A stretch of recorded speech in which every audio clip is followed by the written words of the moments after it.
Where we? So the question is, do you normally speak it at home? Like Yes. you speak it, Yes, we yeah. do. Okay. Well, and I'm guilty. So I have 4 children, and my husband gets really mad at me because I consider English my native language, so it's easier for me to speak in English. Yeah. Like I think in English, I react in English. Yeah. Anything like any extreme emotions, sadness, anger, everything, I go to English, right? But then I know Arabic. I'm fluent in Arabic. I can read it. I can speak it. I can write it. Yeah. But with my kids, so you start off like you're very adamant. We're gonna do this. We're going to. Our kids are gonna retain the language and the culture. And so with our oldest Adam, who's 21 now, he's fluent. He speaks it. He can write it, and he's very proud of it too, right? Yeah. And then it got less and less. Same thing with me. Yeah, and our youngest, who's 12, I mean, he understands it very, very well, but he won't respond. Yeah. He'll respond in English. And so my husband's like, it's your fault because you speak to him in English, right? And I'm like, but it's easier for me than really pausing and kind of forcing it on him. And he's uncomfortable. And so I think it's, but I preach this to all our new friends, new Mainers who come here from different countries. I'm like, retain that, right? Yes, Because you want your child to retain the language and the culture and their identity. You don't want it to be diluted with every subsequent generation, right? Yeah. But I've been guilty of the same. It's just easier, right? Here's a note. This is wisdom. One way is just not have kids. You don't have to teach them at all. Then you can just judge everybody else. You're killing your culture. Well, for me, I have my mom. She doesn't speak English, or patois. It's a broken English. So she speaks patois in the house, so they understand it, but they can't. Well, the older one can. She tries it, but the younger one, nah. She understands it, but she can't speak it. So quick question: is patois, is that your That's my national native. language? Yes. Native? Okay, Yes. because see, and here I am. This is good information for me because I thought it was just English. No, it's really we speak English. It's English, but we have this common dialect in Jamaica. Yeah. It's really local. It's not anywhere. Yeah, Just it's like in hey man, yeah. So it's I love it, man. yeah. I love it. So English is our first language. That the patois was it is. English is our first language. okay. It's broken English though, because back in the day the slaves would use it as a way to communicate to confuse the slave masters. So it's broken. So patois then is the It's derived from English. It's a derivative from English, but it's like just a It's broken. like a slang way Yes, of it's- English. So yes. what was it before? What- So it, as he said, it was a way for them to communicate. So say for instance, come here. It's the same thing as come here, Yes. right? So if I say come here, you're not gonna know what I'm talking about. Yeah. Can you say a sentence? Megamiad. That means I am going to go home. Yeah. Yeah. Nyagamiad. Megamiad. See with finesse. So me is my. Ga is go to. Yeah. My, which is me again. Yard, which is home. Uh-huh. Yard. Nyagamiad. Yeah. So it's English, but it's just It's English that's mixed with Yes. another. with Yes. chopped, where they created it. It's Yes. not mixed with anything. It's English, but it's been transformed Right. and chopped Yeah. so that the next person doesn't understand what you're talking It's Then like you say another sentence. Let's see if we can. We are cook. Where you going? Where are you? What are you cooking? There you go. Okay, where are you cooking? We are cook. Where you what are you cooking? So yes. Yeah. We are cook. Okay, now do another one.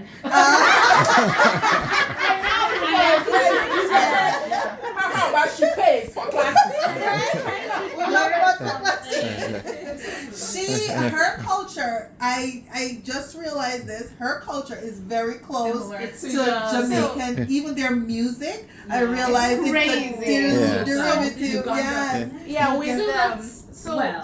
just so I can elaborate, Uganda is a small landlocked country that was once governed by the Portuguese, Indians, Arabs, English. So we have everything in there. So we're already like accustomed to opening up to more culture. Same thing So with when- Jamaica. Yeah. So We're- when Jamaica dancehall and reggae was hitting, Uganda welcomed that. And that's why she knows so much. Yes.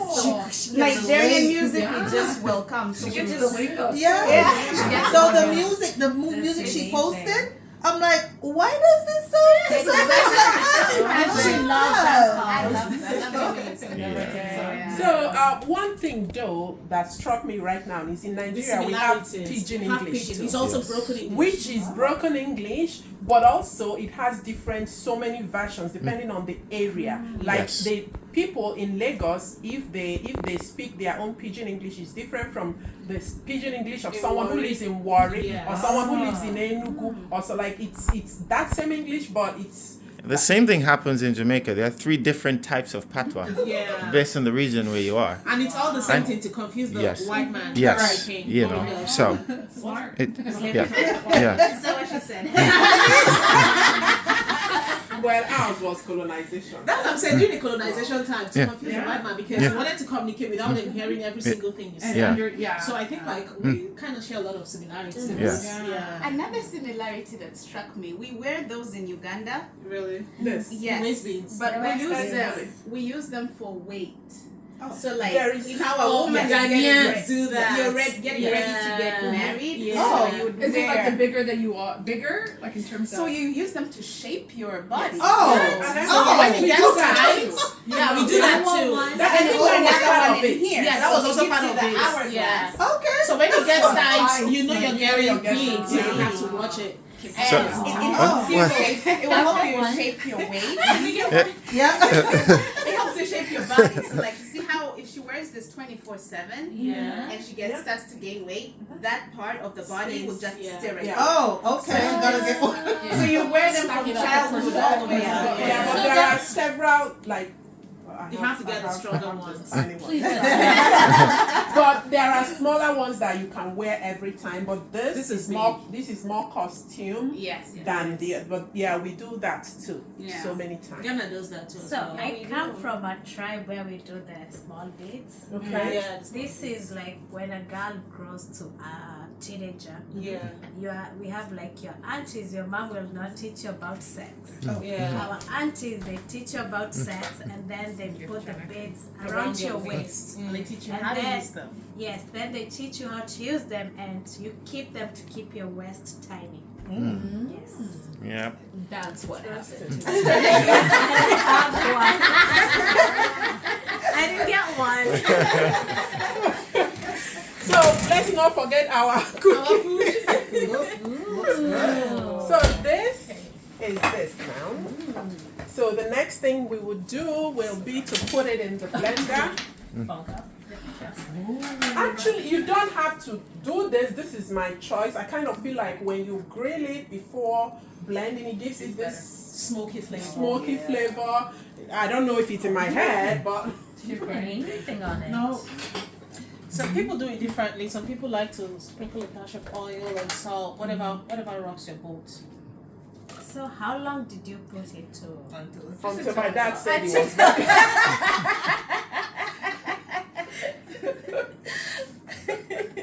Did you not hear him say that? Mama, I didn't cut this off. So you just make sure it's like madly not.